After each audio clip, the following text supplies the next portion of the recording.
Bonjour à toutes et à tous et bienvenue à ce nouveau plateau télé du Salon Sian, le salon des industries du Grand Sud.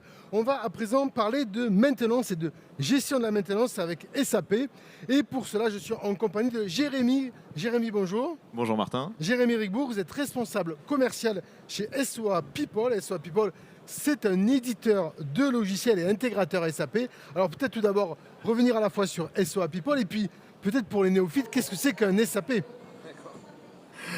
Alors, pour faire simple, SOA People, on est un éditeur, comme vous l'avez dit, de logiciels dédiés à la maintenance. On est également intégrateur SAP. Et pour répondre à votre question par rapport à SAP, SAP est un ERP global, utilisé par plus de 70% des plus grandes entreprises mondiales, notamment dans l'industrie, avec quelques secteurs où c'est même obligatoire d'avoir SAP aujourd'hui. Et ça permet de gérer tous les pôles, aussi bien le pôle financier que le pôle industriel notamment. Très bien, alors c'est vrai que SAP c'est quand même plutôt bien connu dans le milieu professionnel et notamment industriel. Mais ce qui est important également, c'est de voir un petit peu quels sont les enjeux stratégiques liés à la gestion de la maintenance et en premier lieu peut-être d'un point de vue financier, en tant que moteur et de manière générale pour l'avenir. Les enjeux finalement ça va être quoi ?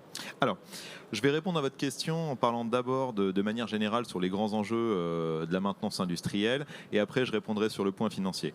D'un point de vue enjeux globaux, je dirais qu'il y en a plusieurs qui sont liés notamment, j'ai envie de dire pas uniquement à la maintenance, mais aux grandes industries de manière générale. Je pense notamment au recrutement, qui aujourd'hui est un sujet majeur dans le monde industriel. Il y a des milliers d'emplois non pourvus chaque année et les entreprises ont beaucoup de mal à recruter. Et également aussi le volet formation qui prend énormément de temps. J'ai envie de poursuivre aussi sur le côté développement durable. Pourquoi ? Parce qu'aujourd'hui c'est un impératif, des normes, des obligations. Des certifications également à respecter et ça a besoin d'être maîtrisé justement, notamment par une meilleure gestion de l'information. Également aussi sur un aspect de compétitivité. Pourquoi ? Parce qu'il y a l'arrivée de l'IA. On est tous maintenant sur ChatGPT ou presque, et ça encore c'est la partie immergée de l'iceberg, mais il n'y a pas tout ce qui se cache derrière et toutes les incidences qu'il va y avoir sur un point de vue compétitif à l'échelle mondiale. Et pour répondre justement aussi sur la partie financière, je vais vous donner deux chiffres. D'après une étude notamment qui est sortie chez Production Maintenance, votre homologue, je vais vous donner deux chiffres, c'est 68 000 euros de l'heure et 27 heures par mois. Alors comme ça, si je donne deux chiffres, ça correspond pas forcément... Ça ne parle pas grand-chose, non ? J'imagine. Et bien en fait, toute taille d'entreprise confondue, c'est aujourd'hui le coût horaire, 68 000, d'un arrêt de la production.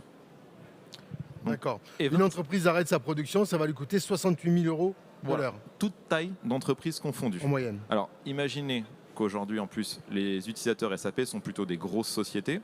Donc, étant donné que c'est une moyenne, ce chiffre est largement dépassé, notamment si vous avez une production qui est relativement coûteuse parce que vous proposez des produits relativement lourds, scientifiques, avec une grosse valeur ajoutée derrière. Je pense notamment à l'industrie lourde ou à l'industrie aéronautique et automobile. Et 27 heures, c'est le nombre moyen également d'arrêt de la production par mois. Donc déjà, vous faites 68 000 fois 27, ça vous donne déjà un certain chiffre. Ouais. Fois le nombre de sites et d'usines, et x12 par an.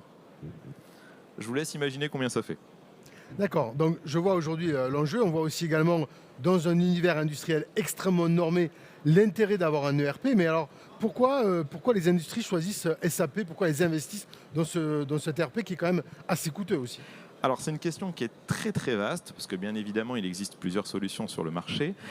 Pourquoi SAP ? Pour la simple et bonne raison de sa richesse fonctionnelle et sa capacité à innover. Pourquoi ? Parce qu'aujourd'hui, quand on s'appelle Airbus, Thales et un autre grand nom, j'ai envie de dire, dans l'industrie de manière générale, les besoins sont multiples et évoluent constamment. Pour ça, on a besoin d'une richesse fonctionnelle à toute épreuve. Et aujourd'hui, SAP est la solution qui a été choisie par les grands industriels pour répondre à ce besoin. C'est ce qui se fait de mieux aujourd'hui, en tout cas moi j'en ai l'intime conviction. Et c'est pour ça notamment qu'elles choisissent SAP comme ERP global. Alors je comprends maintenant pourquoi elles prennent SAP, on voit que c'est la solution aujourd'hui référente dans le milieu de la maintenance industrielle, mais est-ce qu'il y a des limites à ce logiciel ? Alors, comme tout outil, évidemment, ça ne va pas faire le café, on est d'accord, il y a des limites à toute chose. Bien sûr, un outil ne va pas répondre à 100% des besoins, même SAP, aussi riche et puissant soit-il. En revanche, aujourd'hui, les limites de SAP, ça va être tellement lié en fait à cette richesse fonctionnelle que ça va impliquer des utilisateurs très nombreux. Ça va impliquer de la formation, ça va impliquer ce qu'on appelle des key users dans le métier. Et donc la problématique, c'est qu'ils vont souvent travailler en silo. Et aujourd'hui, il n'y a pas forcément de solution en fait à la fois simple et riche permettant d'être utilisée par tout un chacun sans cette volonté de formation, cette volonté d'uniformisation. Et aujourd'hui, on peut dire que c'est ce que nous redise le marché, en tout cas ce que nous dit le marché, c'est ce que nous dit le métier, que cette limite un petit peu de la complexité est souvent la première limite de SAP. D'accord, donc comment on fait finalement pour pallier à cette limite-là? Est-ce que ça veut dire qu'on va hyper spécialiser d'autres logiciels? Alors justement, l'idée c'est pas de rajouter des outils sur d'autres outils parce que déjà ça coûte cher, c'est long à mettre en place. En plus, il faut que ça soit adopté justement par les différentes équipes. L'objectif en fait, c'est d'avoir quelque chose en capitalisant sur SAP et en venant ajouter une couche de simplicité, mais aussi tout simplement on va compléter les limites de SAP, aussi bien éventuellement d'un point de vue fonctionnel, parce qu'évidemment ça ne fait pas 100% des choses, même si ça en fait beaucoup, mais également apporter cette touche de simplicité qui va être liée justement au métier grâce à des solutions comme celles que nous proposons, notamment un add-on métier lié à la maintenance industrielle, qui vient se greffer directement sur l'écosystème SAP. Alors, effectivement, c'est ce que vous proposez avec la société SOA People, mais concrètement, est-ce qu'on peut avoir des exemples de fonctionnalités simplifiées grâce à votre add-on? Alors, bien sûr, aujourd'hui, je vais vous parler notamment d'un sujet majeur dans la maintenance, c'est la planification. La planification, c'est la base de toute chose, parce que si on ne peut pas prévoir quelque chose au temps T, on ne peut pas l'exécuter, et donc on est obligé d'attendre, et ce temps a un coût, notamment lorsqu'il s'agit d'une usine, avec un nombre d'étapes impressionnant à respecter et que chaque étape doit être bien suivie rigoureusement avec des règles, notamment de sécurité, les unes derrière les autres, afin que ça soit bien fait et surtout que ça respecte toutes ces normes. Donc aujourd'hui, avoir une bonne planification, c'est un objectif de croissance pour les sociétés. C'est-à-dire que aujourd'hui, une planification qui est faite à demi-mesure, pour faire simple, ou qui va être gérée, et c'est un des gros problèmes aujourd'hui, notamment de la maintenance en France, c'est qu'elle va être gérée sur beaucoup d'outils externes, notamment Excel, même sur du papier parfois. Et ben, ça va entraîner en fait des pertes d'informations, notamment liées à un problème de récupération de ces informations, et on ne peut pas capitaliser dessus non plus. Donc le fait de ne pas pouvoir capitaliser dessus fait qu'on ne peut pas avancer dans le temps, et on ne peut pas programmer ce qu'on appelle faire du préventif. On ne peut pas le programmer suffisamment à l'avance. Pour faire simple, la part de préventif aujourd'hui est inférieure à celle qu'on appelle de curatif. En gros, quand vous avez une urgence, vous traitez directement la problématique. L'idée, c'est d'inverser cette tendance et de faire du préventif la norme et du curatif l'exceptionnel. D'accord, et donc pour ça, il faut digitaliser toute la chaîne, c'est bien ça? Alors, c'est un terme qui est galvaudé aujourd'hui, mais oui, en effet, c'est l'idée. En tout cas, aujourd'hui, la technologie nous le permet. Et j'aimerais quand même faire une petite parenthèse sur le fait de la définition de digitaliser. Pourquoi? Parce que souvent, les gens confondent dématérialiser, faire du digital et être digital. Dématérialiser, c'est très simple, c'est sortir du papier. Dès que vous avez un Excel, vous êtes déjà dématérialisé. Faire de la dématérialisation, c'est croiser des données, par exemple croiser des fichiers Excel ou intégrer des données d'un outil dans un autre outil.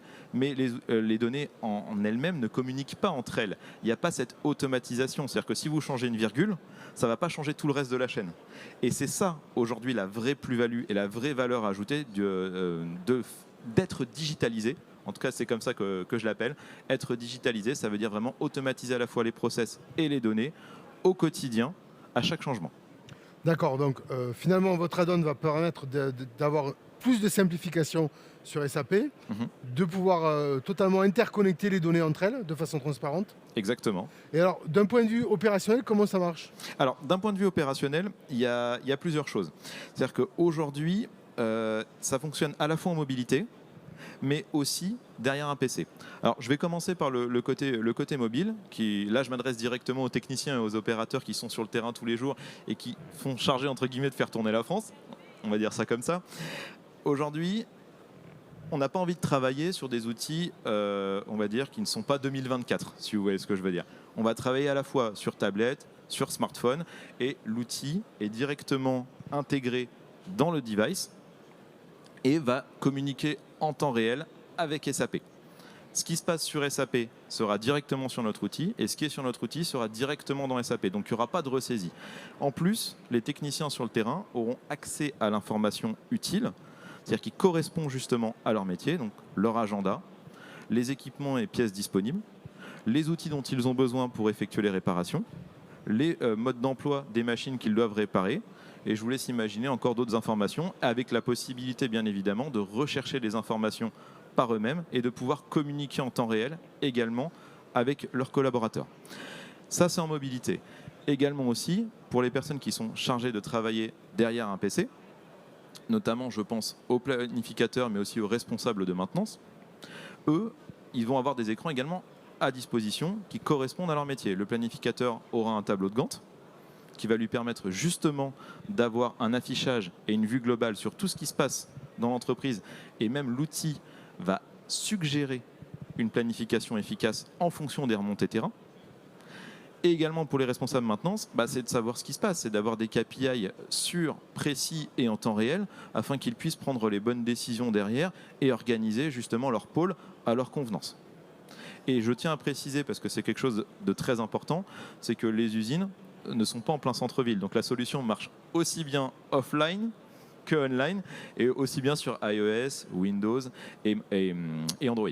Cette solution que vous avez développée avec la société SOA People, est-ce que depuis vous avez un retour expérience que vous disent les utilisateurs? Alors, c'est une très très bonne question parce que, comme vous l'avez compris et de par ma fonction, je suis très souvent amené à discuter sur le terrain avec les équipes métiers, mais pas uniquement parce qu'on est également intégrateur, comme je l'ai dit, SAP, donc on discute très régulièrement avec l'IT et on monte tous nos projets en mode projet.